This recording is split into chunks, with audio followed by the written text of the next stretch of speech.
Assalamualaikum warahmatullahi wabarakatuh.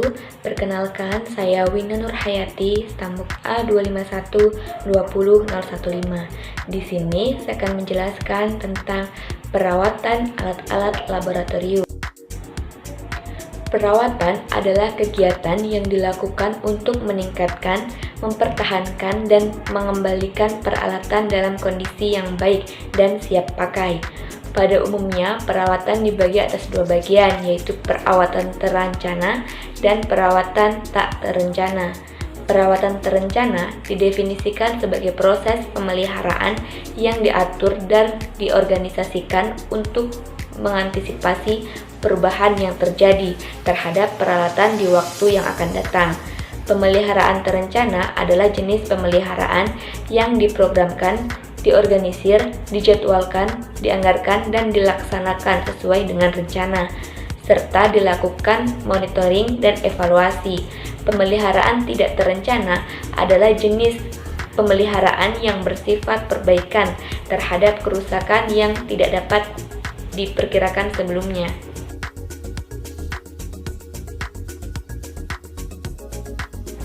Perawatan alat bahan kaca atau gelas. Yang pertama, mencuci segera alat setelah digunakan. Yang kedua, alat-alat kaca yang tidak terlalu kotor dapat dibersihkan dengan pencucian biasa dengan menggunakan air dan sedikit deterjen. Yang ketiga, pada waktu pencucian alat-alat gelas, gunakan sarung tangan dan sikat tabung. Yang keempat, selesai dicuci, alat-alat dibilas dengan air bersih, dan terakhir dengan air suling. Yang kelima, kemudian keringkan dan disimpan di rak yang telah disiapkan. Yang keenam, alat-alat kaca yang terkontaminasi dengan noda-noda tertentu yang sukar dibersihkan dengan air dan deterjen, maka memerlukan pencucian dengan larutan pencuci tertentu. Larutan yang biasa digunakan untuk membersihkan noda yaitu larutan kalium bikromat dan larutan kalium permanganat. Alat-alat yang memerlukan perawatan khusus. Yang pertama, perawatan alat-alat volumetrik. Alat-alat volumetri itu harus benar-benar bersih dan bebas dari semua lemak. Jika alat kotor dan berlemak akan menyebabkan larutan yang dituangkan ke dalamnya akan menempel dan membentuk tetesan pada dinding kaca. Untuk membersihkannya, gunakan larutan pencuci biasa. Hindarkan pencucian atau perendaman pada alat ini karena dapat mengkikis tanda ukur pada alat dan kacanya itu sendiri. Kerusakan pada alat ini setelah retak juga pengukuran volume yang kurang akurat. Yang kedua, buret. Bila buret patah dan pada bagian tengahnya atau sombing pada bagian atasnya tidak dapat diperbaiki, oleh karena itu hendaknya selalu berhati-hati pada saat pemasangan buret pada klem dan pada waktu pencucian. Pada waktu titrasi, klem atau penjepit buret yang digunakan hendaknya dipilih yang bagian rahangnya berlapis karet atau gabus. Jika bagian yang patah di atas kala buret, bagian ini dapat dipotong dengan menggunakan alat pemotong kaca atau dipotong dengan cara mengkikir bagian yang patah itu kemudian dipanaskan. Bagian jet yang tersumbat dapat dibersihkan dengan menggunakan kawat yang diameternya lebih kecil dari lubang jet. Keran buret yang patah tidak dapat diperbaiki, harus diganti dengan yang baru.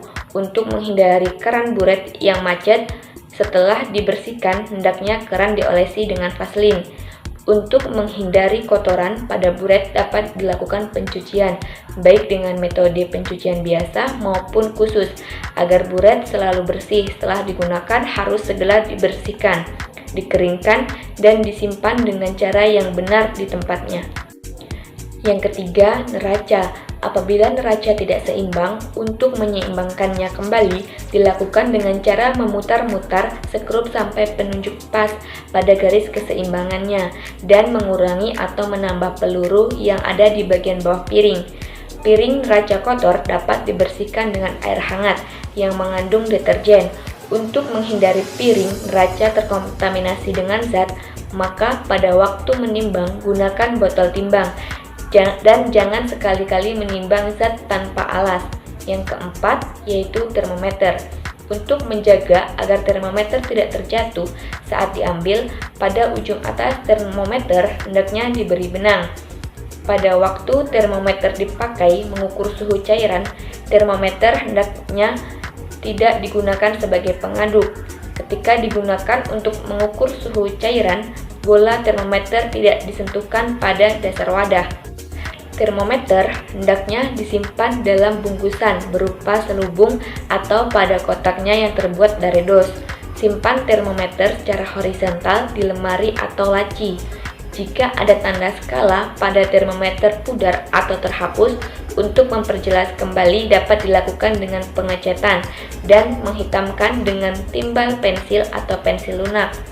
Jika cairan dalam termometer terpisah atau patah, untuk menyambungkannya kembali dapat dilakukan dengan cara merendam termometer dalam campuran es, air, dan garam kering. Jika hal ini tidak berhasil, letakkan termometer dalam freezer sampai cairan dalam termometer bergabung kembali. Apabila dengan cara tersebut belum berhasil, panaskan termometer dalam air. Pemanasan dilakukan dalam penadas minyak. Hati-hati jangan memanaskan melewati kapasitas termometer itu. Yang kelima, desikator. Untuk menghindari tutup desikator sukar dibuka, tutup desikator harus diolesi dengan vaselin. Pada saat membuka tutup desikator, tutup jangan diangkat, akan tetapi digeser-geserkan. Zat pengering yang terdapat dalam desikator merupakan silika gel atau CaCl2. Apabila zat ini sudah berwarna atau jenuh oleh uap air, zat ini harus dikeringkan kembali dengan cara dijemur di bawah terik matahari atau dikeringkan dalam oven. Yang keenam, pH meter. Perawatan yang utama dari alat pH meter yaitu perawatan pada elektrode gelasnya dan mengecek baterai. Elektrode gelas setelah dipakai rendam dalam air suling dan keringkan dengan kain halus.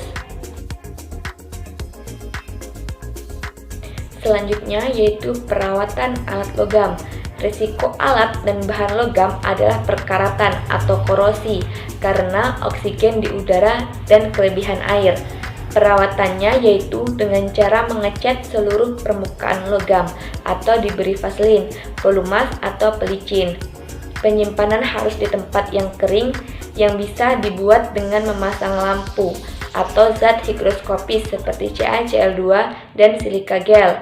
Penyimpanan jangan di ruang asam atau di dekat zat kimia yang bersifat asam. Perawatan alat plastik. Risiko kerusakan alat yang terbuat dari plastik tergantung dari jenis plastiknya. Pada umumnya, plastik dapat bereaksi dengan asam, basa, atau garam anorganik, sedangkan zat-zat yang melarutkan plastik adalah aseton, ionoform, dan lain-lain. Plastik tidak tahan panas, baik panas dan bahan kimia maupun panas dari api. Oleh karenanya, bahan dari plastik harus dihindarkan dari zat organik tertentu dan dari panas. Selanjutnya yaitu perawatan alat kayu. Kerusakan alat dan bahan kayu adalah rapuh, berjamur, atau terbakar. Rapuh bila berada dalam kondisi lembab atau basah, kena asam, basa atau larutan garam, atau juga bahan organik. Tidak sedikit juga alat yang terbuat dari kayu rusak karena dimakan rayap, bubuk, jamur, dan lainnya. Pencegahannya yaitu lapisi kayu dengan cat, vernis, atau disemprotkan dengan insektisida. Selanjutnya yaitu perawatan alat karet. Alat dan bahan karet itu akan mudah rusak apabila terkena asam, basa, dan bahan organik yang menyebabkan karet lengket sesamanya.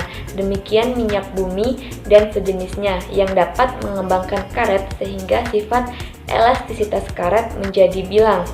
Oleh karenanya, hindarkan karet dari panas dan pelarut organik serta larutan basah. Semoga materi tadi dapat bermanfaat. Sekian dan terima kasih. Wassalamualaikum warahmatullahi wabarakatuh.